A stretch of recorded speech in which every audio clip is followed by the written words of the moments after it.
are back. I'm your host, Barry Waxler. We have our first guest with us today, Mr. Dave Grundies from GET Engineering. Welcome, Dave.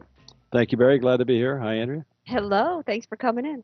So, GET Engineering Corporation. Tell us a little bit about it. What is it that you do? GET, the initials of the founding matron, Mr. and Mrs. Tuttle, founded this company in 1982 on their kitchen table out in El Cajon. He was a very good engineer for the Navy, and the contract he was working on got re-awarded, and he decided he could try it. And so on his kitchen table, he started it with several of the neighbor children, kids who have grown up within the company 32 years ago, and making electronics for the Navy, keeping the old stuff working, because with today's budget cycle, there's not a whole lot of new stuff that's coming in. And so the legacy stuff, I like kind of to say tongue-in-cheek, legacy is our future. It needs to be maintained, and we keep it going for the Navy. Wow. And your background, you retired from your Navy pilot, correct? Naval aviator, spent 26 years in the Navy. Started out as a navigator because it was a shorter commitment. I wasn't sure I really wanted to invest all that, and then changed over to pilot. Went from the back seat to the front seat of a P-3, which was an anti-submarine warfare airplane, which is now in a museum. It's been replaced by the P-8, which is a 737. But chasing submarines, and that was a very important mission at the time, and I think it'll become important again. You notice all these ex-Navy guys, they have acronyms like nothing we've ever seen. Yeah, and it sounds so cool, though, doesn't it? I know. It's like they're talking about something top secret. I know, and he's talking about legacy equipment. So I remember when I was in the service, I was in radio communications, and we saw the first computer that back in the 70s. I hate to say my age, but anyway, back in the 70s, the first computer took up virtually this whole room, which you could now put on an iPhone today. Is that thing a UNIVAC? You know what? I couldn't tell you what the name of it was on there. That was way too long ago, but I just remember the size. I was so impressed with it. So. Yeah. It probably was a UNIVAC, and the truth is, even on the most modern ship, you pull open one of the equipment bays, and you're going to find some stuff that looks almost as big and as old as the stuff you saw in the 70s. What's a UNIVAC? What is that? Well, I think it was an acronym for...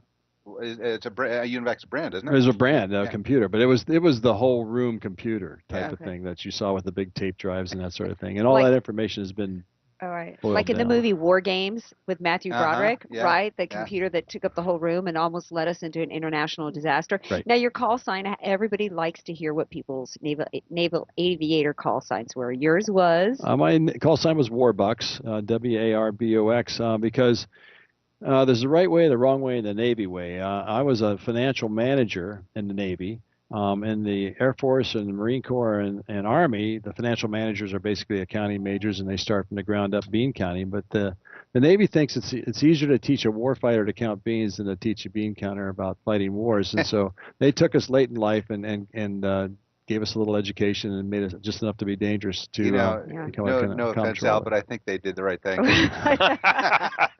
And Al, it sounds like you did the right thing in your career choice. Yeah, you gotta love what you're doing. I do. Right. That's the Navy way. All right. So you spent 26 years in the Navy. I did. Having a great time and helping to keep our country safe. So how did you transition from that into the private sector, and how'd you find your way to GET? That's a very interesting question. I found my first job in a gym at MCRD. There was a gent in there who knew that a radio company, was looking for a business development guy. They were out of Florida, Harris Corporation.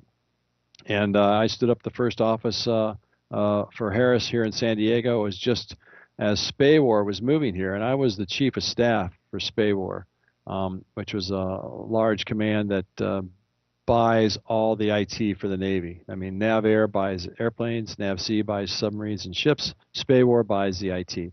So we moved here from Washington, D.C.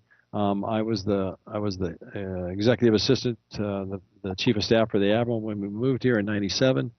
Became the comptroller because I had that financial background, and then retired out of SPAWAR. And because I was the comptroller, I knew where most of the bodies were buried, and so it made sense for a government contracting firm to take in a guy like me who knew my way around the contracts. Wow.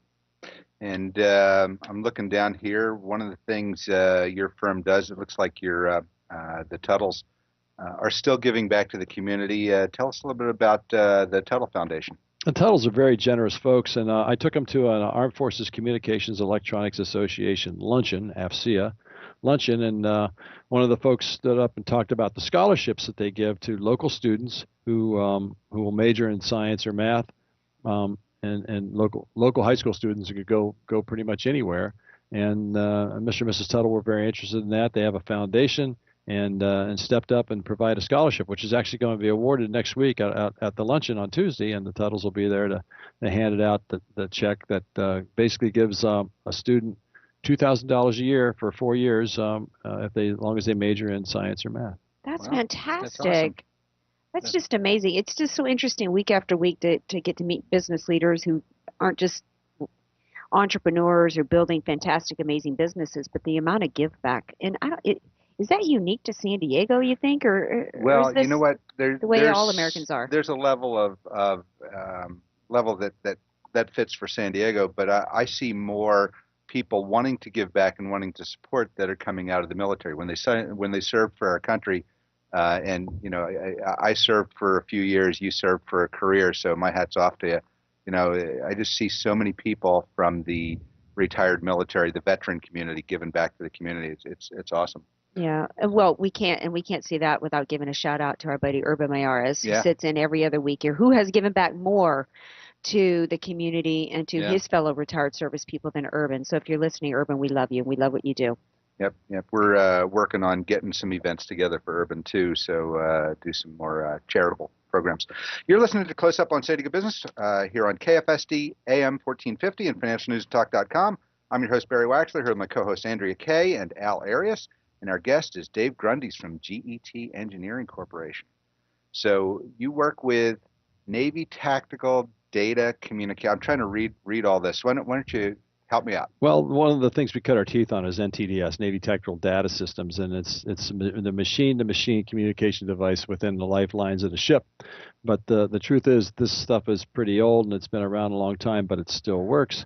And because of that, I'm sorry, but when I was in the Navy, machine-to-machine communication in the ship, that was called a squawk box. You had to turn the little handle and make the noise. they still have those as a Oh, redundant dear. as the redundant backup. The sound-powered phones are still there. Yeah, I'm sorry. Well, I guess if it still works, If you know, it why not still keep works. it around? Well, the Navy, like I say, the Navy doesn't get rid of things that especially when they work, and so legacy has become a watchword of the Navy, especially with the budgets being the way they are. So we keeping the old stuff going has sort of bled over to other capabilities, to other legacy programs that we support. And the fact is, there is a horizon on all these things eventually. Although we've been trying to go out of business for 20 years, the Navy's not letting us. We are expanding our horizons to unmanned aerial vehicles and subsurface vehicles where communications devices are important, either directly wired or RF frequency. That sort of thing. I think everybody's aware of the drones and the impact they've had on San Diego County and on the warfare that we've done over in the sandbox. We're being part of the new as well as part of the old, so we're kind of got our feet in both camps.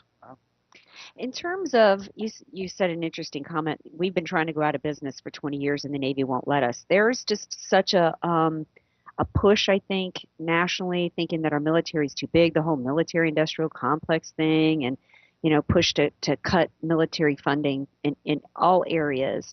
What do you really think the future is in terms of technology and R&D in your industry? A lot of people think that the price of technology is going to come down so steeply that they can start pulling funding now, and that's probably not a good idea. And you touched on a very important thing, Andrea, the R&D. The fact that you got to think this stuff up and make it go is probably more important than the final building of it. But we have become less reticent to borrow from industry. I mean, this commercial off-the-shelf stuff for the military. It used to be you're getting a brand new airplane with a brand new computer, and it was designed a decade ago, and there would be some kid on the airplane with a laptop that had more computing power than the computer that was designed into the airplane, because it takes so long to acquire things. I mean, the acquisition cycle is so long. I mean, it was great for the World War II and Korean War and bringing those things on that takes such a long time to perfect. But the truth is, with the renewal of IT products so quickly, 18-month I think is Moore's cycle that they go out of date. in 18 months, that you can't, the acquisition cycle is too long, and so you need to start borrowing from industry, although albeit things need to be a little bit harder and tougher in the military environment than they do on a desktop. But we are becoming less reticent to borrow ideas and hardware from the commercial side. Well, so I'm looking at something here that said you got an award from the San Diego Regional Chamber of Commerce. Yeah, it was a small business award. They solicited some input, and we came out with, we had a box that we designed for the Navy that converted Navy tactical data system to Ethernet. To take NTDS to IP was pretty much the holy grail, and to be able to do that was great for the Navy, and the Chamber of Commerce thought that was pretty interesting too. So we got an honorable mention for that. Well, from what I can see on your board members, I think maybe you ought to tell us a little bit who's on the board and who's the founders, and tell us a little bit more about the foundation of the company. Mr. and Mrs. Tuttle are the founders. Admiral George Wagner, who was the admiral who brought Spay War to San Diego, is